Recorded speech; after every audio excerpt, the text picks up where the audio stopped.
Friends అందరికీ నమస్తే. Welcome to my channel. ఎవరైతే టెట్ డిఎస్సి గురుకుల కోసం ప్రిపేర్ అవుతున్నారో మన దగ్గర చాలా వాల్యుబుల్ ఇన్ఫర్మేషన్, చాలా వాల్యుబుల్ మెటీరియల్ ఉంది. ఈ ఈ పేపర్లో వచ్చిన క్వశ్చన్స్ లేదా ప్రీవియస్ పేపర్స్లో వచ్చిన క్వశ్చన్స్ అటు తిప్పి ఇటు తిప్పి చాలా వరకు ఇస్తున్నారు. సో మీరు చూస్తున్న పేపర్ అయితే 12th జనవరి షిఫ్ట్ 1 పేపర్.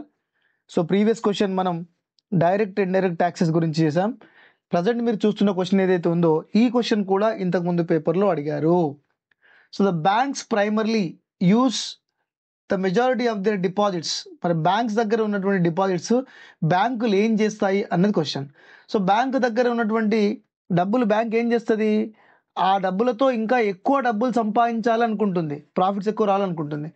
సో దాన్ని బ్యాంకులు ఏం చేస్తాయంటే మళ్ళీ లోన్స్ కింద ఇస్తాయి. Loans, bank give loans to the required person.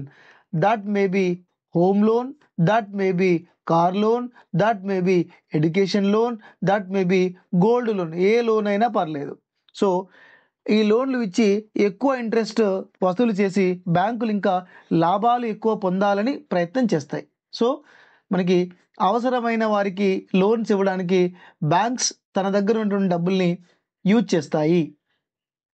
Next, which of the following statements best describe the term price index? ప్రతి పేపర్లో క్వశ్చన్ వచ్చింది. జనవరి 5వ తారీఖు నుంచి జరిగినటువంటి 4వ తారీఖు జరిగినటువంటి పేపర్స్ ప్రతి పేపర్లో ప్రైస్ ఇండెక్స్, అది సిపిఐ కావచ్చు, తర్వాత డబ్ల్యూపిఐ కావచ్చు, అంటే consumer price index, wholesale price index, ప్రతి దాని మీద క్వశ్చన్ వచ్చింది. చాలా చాలా ఇంపార్టెంట్. మనకి ధరల సూచిక, అసలు ప్రైస్ ఇండెక్స్ దేని గురించి చెప్తుంది అంటే మనకి ఇది ఫర్ ఎగ్జాంపుల్ ఇది 2025, 2024లో ధరలు ఏ విధంగా ఉండే, ఒక ఆయిల్ ప్రైస్ ఎలా ఉండే, రైస్ ప్రైస్ ఎలా ఉండే, తర్వాత పల్సెస్ ప్రైసెస్ ఎలా ఉండే, వెజిటేబుల్ ప్రైసెస్ ఎలా ఉండే. ఇప్పుడు ఈ మంత్ ఏది? ఏప్రిల్.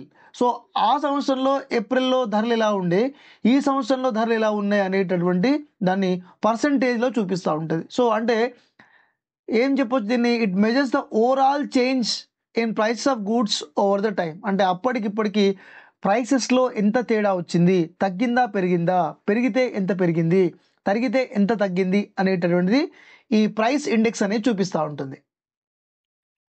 నెక్స్ట్, ఇది ఖచ్చితమైన ధరను అంచనా వేయదు.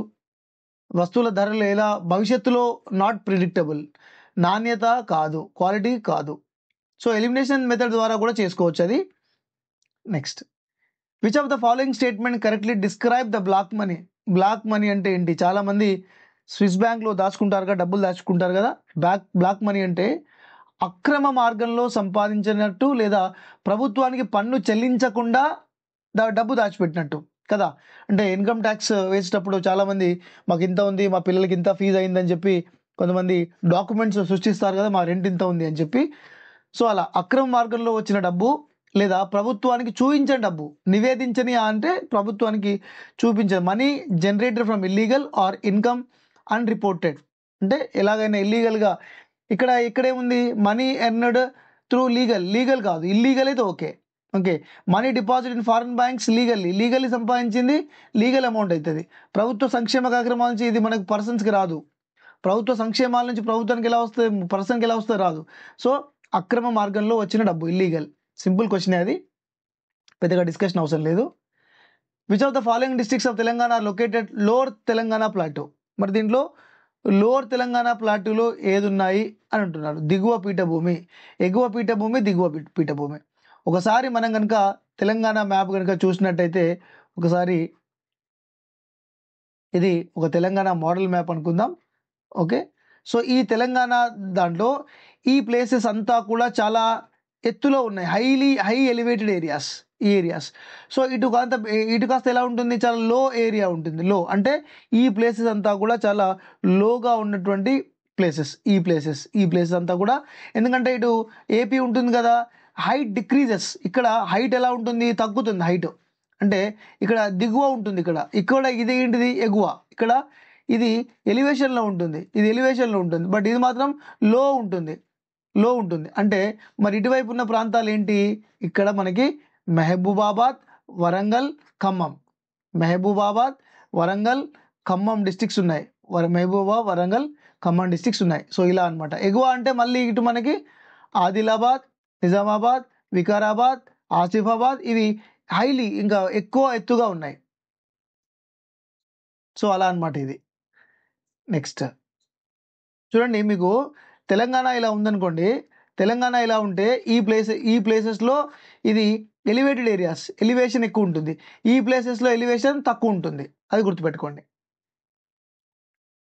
నెక్స్ట్ క్వశ్చన్ కూడా ఇంతకుముందు వచ్చింది. Since independence the share of service sector activities in GDP. So service sector యొక్క ఇనిషియేషన్ ఎలా ఉంది ఇండిపెండెన్స్ నుంచి?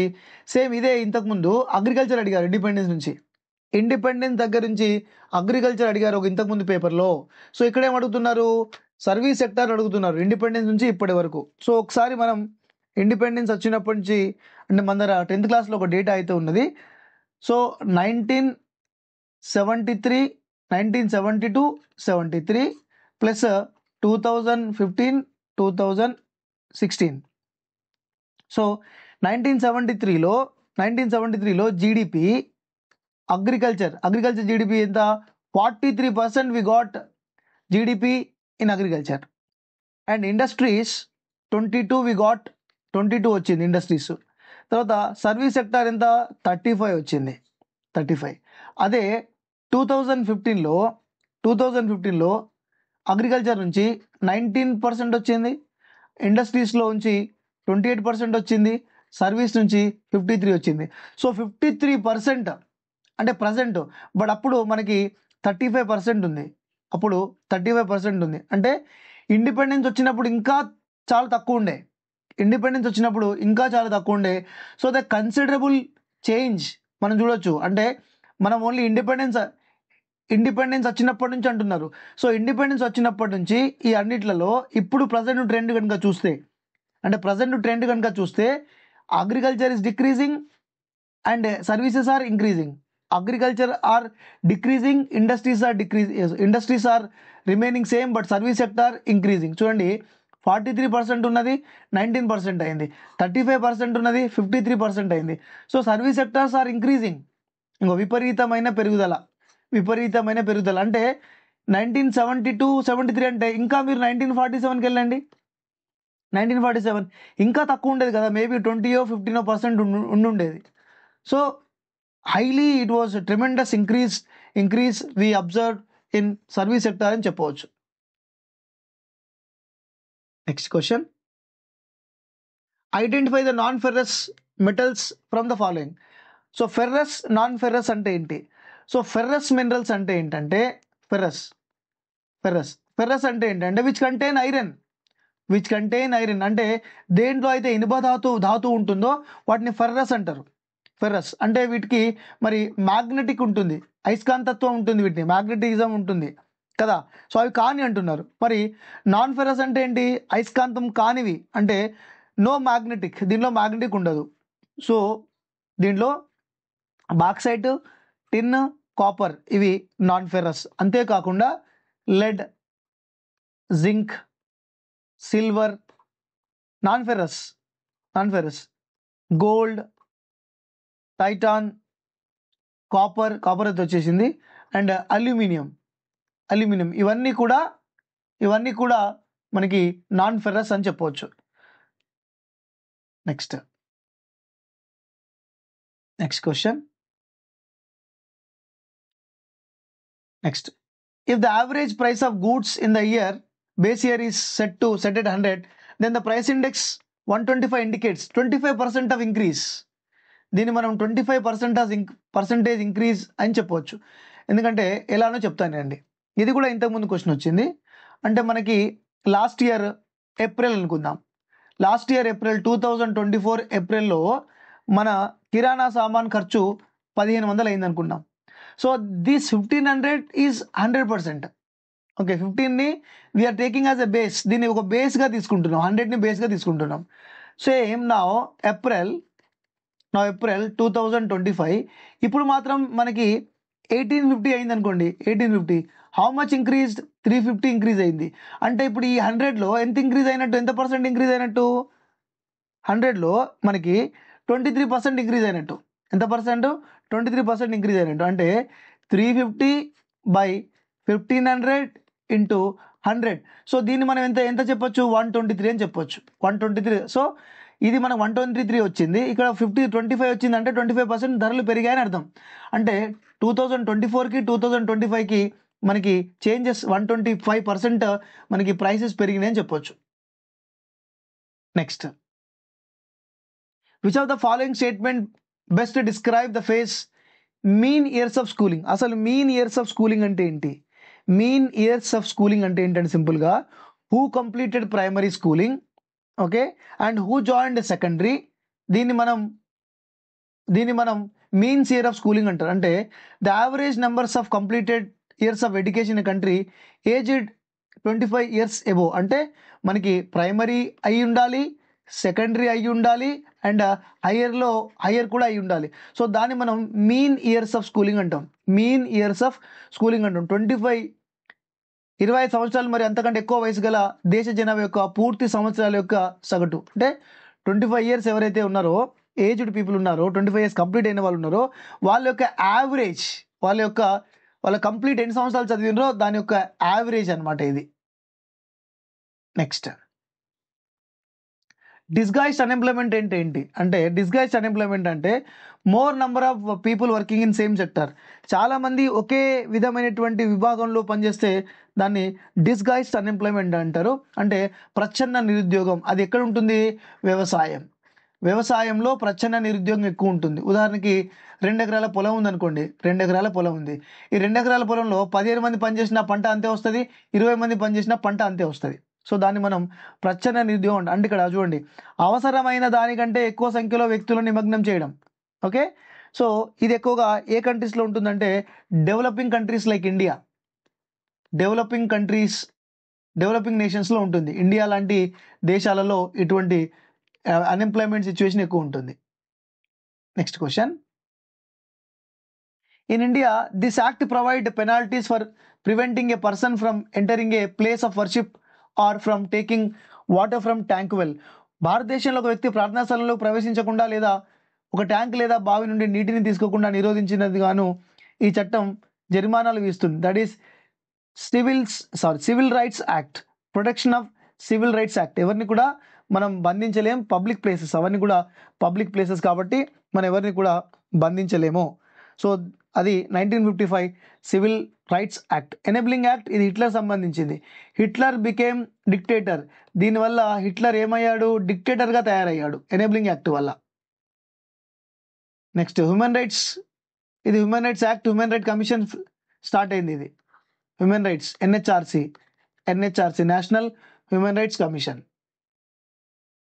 Next, identify the federal feature of the Indian constitution from the following. మరి భారత రాజ్యాంగం సమైక్య లక్షణాలు ఉన్నది, బట్ సమైక్యనా కాదు, అర్థ సమైక్య అని చెప్పవచ్చు. అర్థ సమైక్య అంటే ఏంటంటే మనకి క్వాసీ ఫెడరల్. దీన్ని మనం ఇండియాని ఏమని చెప్పొచ్చు అంటే క్వాసీ ఫెడరల్ అని చెప్పొచ్చు. అంటే సమైక్య లక్షణాలు ఉన్నాయి కానీ కంప్లీట్ సమైక్య లక్షణాలు లేవు. సమైక్య లక్షణాలు ఉన్నాయి కానీ కంప్లీట్ సమైక్య లక్షణాలు లేవు.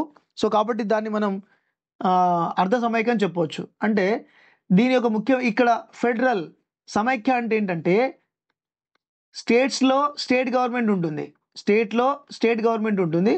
అండ్ యూనియన్ గవర్నమెంట్ ఉంటుంది. అండ్ అంతేకాకుండా ఇక్కడ మనకి రాజ్యసభలో రాష్ట్రాల ప్రాతినిధ్యం ఉంటుంది. ఈ Rajya Sabha states are representation of the states. ఈ రాజ్యసభ కదా, రాజ్యసభలో ఎవరెవరు వస్తారు? ఏపీ నుంచి మెంబర్స్ ఉంటారు, అరుణాచల్ ప్రదేశ్ నుంచి మెంబర్స్ ఉంటారు, తెలంగాణ నుంచి ఉంటారు, మహారాష్ట్ర నుంచి ఉంటారు. So these are representing the states. So when states are representing, it is also called as a federal feature. దీన్ని మనం సమైక్య లక్షణంగా చెప్పవచ్చు. Next, among the following statement the correctly describe term universal adult franchise. Universal adult franchise గురించి చెప్పేటట్టు సార్వజనీన ఓటు హక్కు గురించి చెప్పేటటువంటి ఆర్టికల్ నెంబర్ 326. సో మనకి ఎలక్షన్ కమిషన్ గురించి చెప్పేటటువంటి పార్ట్ ఏంటంటే part number 15. Part number 15 of the Indian constitution describes about the election commission. దీంట్లో మనకి 326 ఆర్టికల్ మనకి అడల్ట్ ఫ్రాంచైజ్ గురించి చెప్తుంది. అక్కడ అడల్ట్ ఫ్రాంచైజ్ అంటే ఏంటంటే కులం, మతం, వర్గం, జాతి, లింగ భేదాలు లేకుండా ఒకే ఓటు, అందరికీ ఒకే ఓటు, ఆ ఓటుకి ఒకే రకమైనటువంటి వాల్యూ ఉంటుంది. అంటే there is no discrimination based on the caste, creed. Okay, దేని మీద కూడా ఎటువంటి వివక్ష లేకుండా, దేని మీద కూడా వివక్ష లేకుండా పొట్టోడు, పొడుగోడు, ఉన్నోడు, లేనోడు, బక్కోడు, బక్క చిక్కినోడు, ఓకే, అందరికీ ఒకే రకమైనటువంటి హక్కు ఉంటుంది. దాన్ని సార్వజనిక ఓటు హక్కు అంటారు. డబ్బున్నోనికి ఒకలాగా, డబ్బు లేనికి ఒకలాగా ఉండదు. నెక్స్ట్ 9th క్లాస్ క్వశ్చన్ ఇది. As per the immoral trafficking act 1956 and amendment 2006, the punishment for involving human immoral trafficking అంటే మానవ అక్రమ రవాణాలో పాల్గొంటే ఏ రకమైనటువంటి శిక్షలు ఉంటాయి అనేది క్వశ్చన్. సో 1956లో చేసినటువంటి యాక్ట్కి 2006లో అమెండ్మెంట్ చేశారు. 1956లో ఉన్న యాక్ట్కి 2006లో అమెండ్మెంట్ చేశారు. సో దాంట్లో ఎలా ఉంటుందంటే 7 years రిగరస్ ఇంప్రిజన్మెంట్ అండ్ జీవిత ఖైదు వరకు కూడా ఉంటుంది. అంటే 7 ఏళ్ల కఠిన కారాగార శిక్ష నుంచి జీవిత ఖైదు వరకు ఉంటుంది. అంతేకాదండోయ్, దీంట్లో ట్రాఫికింగ్ చేస్తే వితౌట్ వారెంట్ అరెస్ట్ చేయొచ్చు. ట్రాఫికింగ్ అంటే మానవ అక్రమ రవాణా కనుక చేస్తే వితౌట్ వారెంట్ అరెస్ట్ చేయొచ్చు. వితౌట్ వారెంట్ మనం అరెస్ట్ చేయడానికి వెళ్తే నువ్వు వారెంట్ తెచ్చినావా అని క్వశ్చన్ చేయడానికి లేదు. Okay, and police can investigate the case. Without warrant police can investigate the case. And మరి అంతేకాకుండా వ్యభిచారం కనుక చేస్తే ప్రాస్టిట్యూషన్, ఓకే, ప్రాస్టిట్యూషన్ కనుక చేస్తే ఎవరైనా ప్రాస్టిట్యూషన్ చేసినా వాళ్ళకి రూమ్స్ కానీ బ్రోతల్ హౌసెస్ ఎవరైనా చేసినా వాళ్ళకి 2 నుంచి 3 years ఇంప్రిజన్మెంట్ ఉంటుంది. 2 నుంచి 3 years imprisonment and 10,000 rupees fine. అంటే హౌస్ను అద్దెకి ఇవ్వడం, ఇల్లును అద్దెకి ఇవ్వడం కూడా నేరమే. అలా ఇచ్చినా 2 నుంచి 3 సంవత్సరాల శిక్ష, 10,000 జరిమానా పడుతుంది ప్రాస్టిట్యూషన్ ఎంకరేజ్ చేసిన వాళ్ళకి అండ్ ప్రాస్టిట్యూషన్ బలవంతంగా చేపించిన వాళ్ళకి కూడా. నెక్స్ట్, కింది వాటిలో ఏది ప్రాథమిక హక్కు ఉల్లంఘన కిందికి వస్తుంది అంటే ఫండమెంటల్ రైట్స్కి వయలేషన్ ఏది అంటున్నారు ఇక్కడ. Which of the following activity comes under violation of fundamental rights. మరి ఏది ఫండమెంటల్ రైట్స్? ఒక వ్యక్తిని అరెస్ట్ చేయడం, అరెస్ట్ గల కారణాలకు తెలియజేయడం. ఒకవేళ నేను అరెస్ట్ చేస్తున్నా ఎందుకో తెలియజేయకపోతే that is a violation of the fundamental rights. మనల్ని అరెస్ట్ చేస్తే ఎందుకు అరెస్ట్ చేస్తున్నారు చెప్పాలి, చెప్పకపోతే అది ఫండమెంటల్ రైట్ని వయలేట్ చేసినట్టు. ఒక వ్యక్తి భారత భూభాగంలో ఏ ప్రాంతంలోనైనా నివసించడానికి, స్థిరపడడానికి అనుమతించడం. ఆర్టికల్ నెంబర్ 19 చెప్తుంది కదా, ఎక్కడైనా నువ్వు ఇండియాలో ఉండొచ్చు. సో అది ఫండమెంటల్ రైట్ వయలేషన్ చేసినట్టు కాదు. సమావేశాలు, ప్రచురణలు మొదలైన అనేక మార్గాల్లో పౌరులు తమ అభిప్రాయాలను వ్యక్తపరచడానికి అనుమతించడం.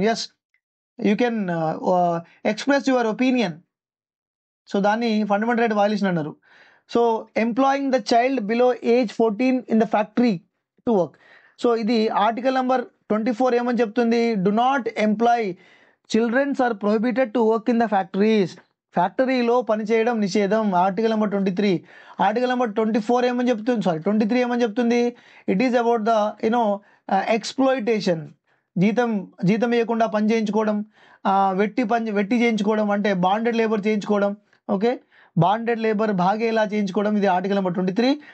పిల్లల్ని ఫ్యాక్టరీలో పనిచేయించడం, ఇది against of human rights, fundamental rights and also human rights. ఇది ఆర్టికల్ నెంబర్ 24 చెప్తుంది. Next question.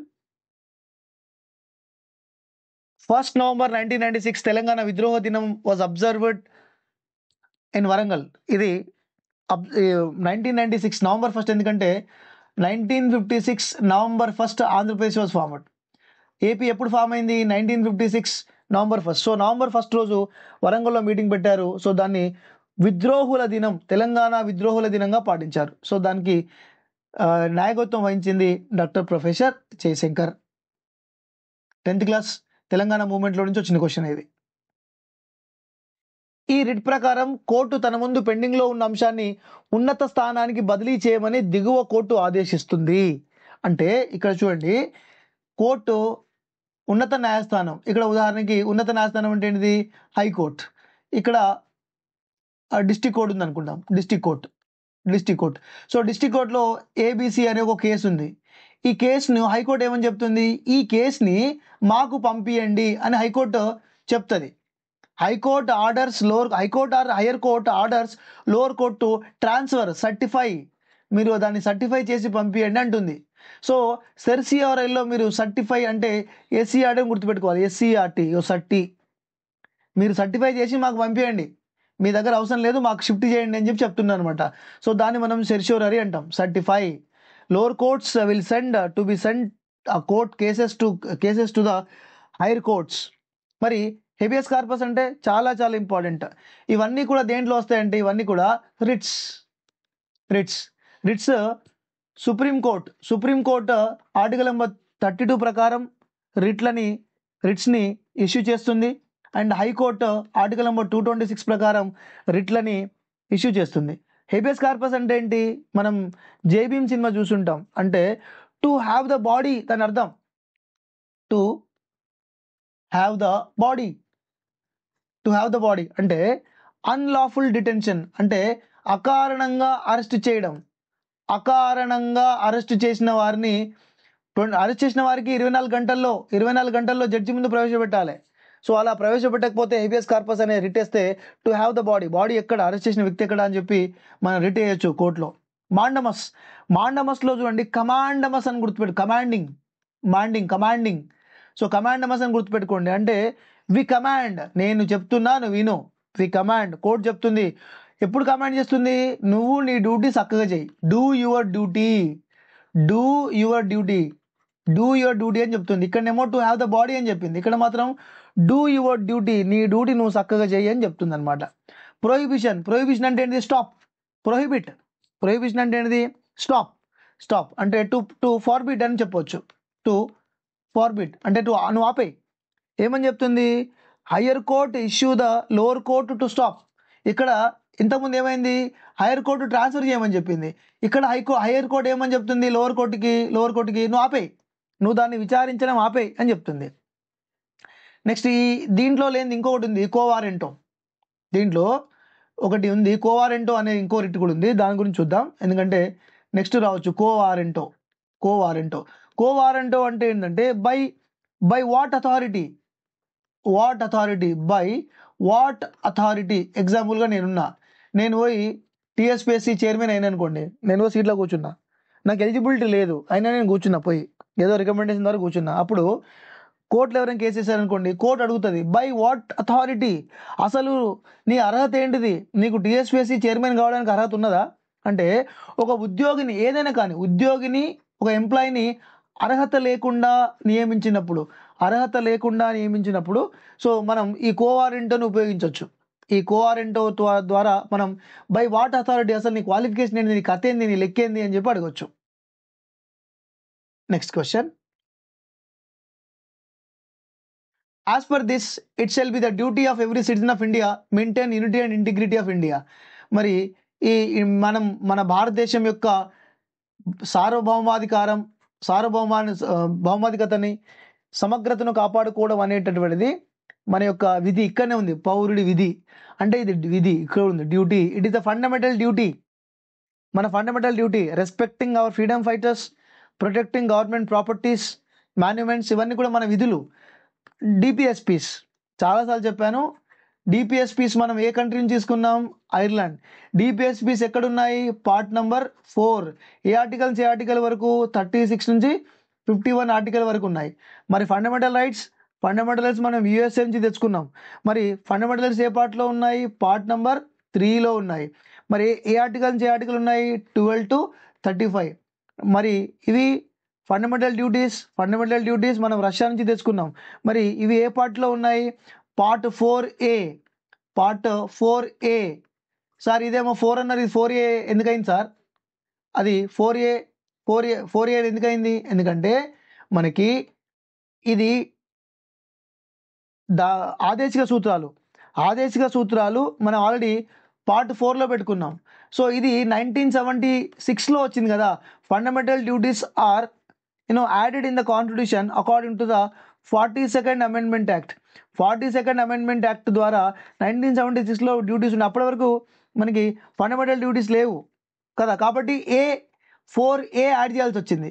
4A యాడ్ చేయాల్సి వచ్చింది. అప్పటి వరకు 4A లేదు, 4A యాడ్ చేయాల్సి వచ్చింది. మరి ఎవరు రికమెండ్ చేసిండ్రు? స్వరణ్ సింగ్ కమిటీ. ఫండమెంటల్ డ్యూటీస్ని స్వరణ్ సింగ్ కమిటీ ఆదేశాల మేరకు మనకి ఫండమెంటల్ రైట్స్ని మనం పెట్టుకున్నాము. సో ఫండమెంటల్ రైట్స్ ఇది పార్ట్ నెంబర్ 4Aలో ఉన్నాయి.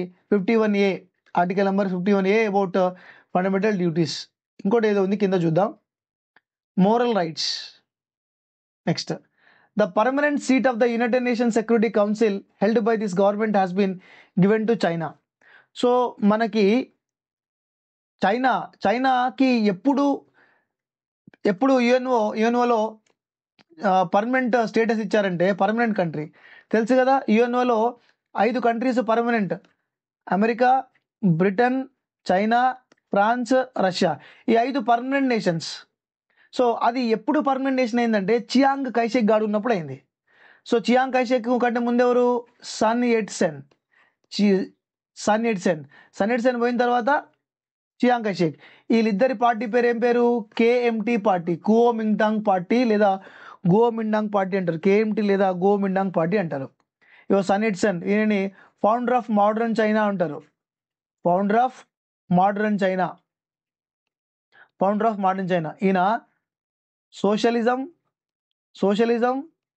నేషనలిజం, డెమోక్రసీని తీసుకొచ్చిండు. సోషలిజం, నేషనలిజం, డెమోక్రసీని చైనాలోకి తీసుకొచ్చిండు.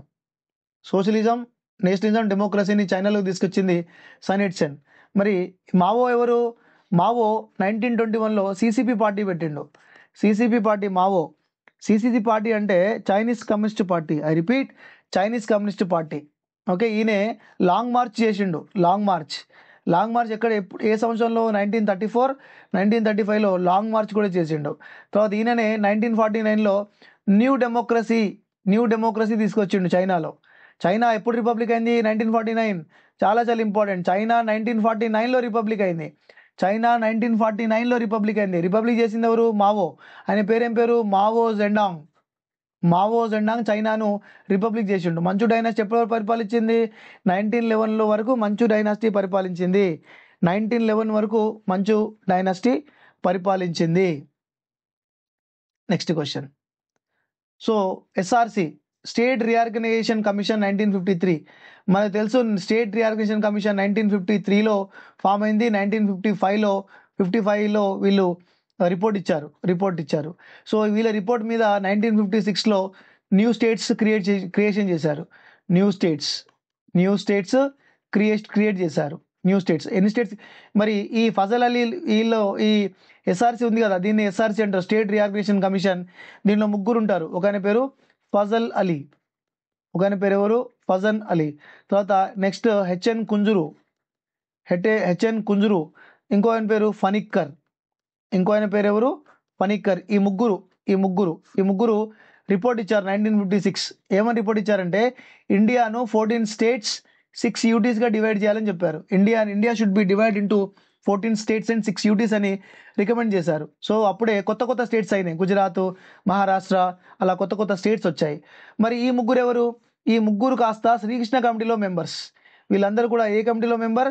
శ్రీకృష్ణ కమిటీలో మెంబర్స్. ఐ రిపీట్, వీళ్ళు ముగ్గురు రణబీర్ సింగ్, అబూ సలే షరీఫ్, వికే దుగ్గల్, వీరు శ్రీకృష్ణ కమిటీలో మెంబర్. దీన్నే ఫజల్ అలీ కమిషన్ అని కూడా అంటారు. 1953, 1955. బట్ 1956లో సెంట్రల్ గవర్నమెంట్ కొత్తగా 14 స్టేట్ని 6ని వాళ్ళు క్రియేట్ చేయమని చెప్పారు. సో అప్పుడే ఆంధ్రప్రదేశ్ ఫామ్ అయింది. సో ఇదండి.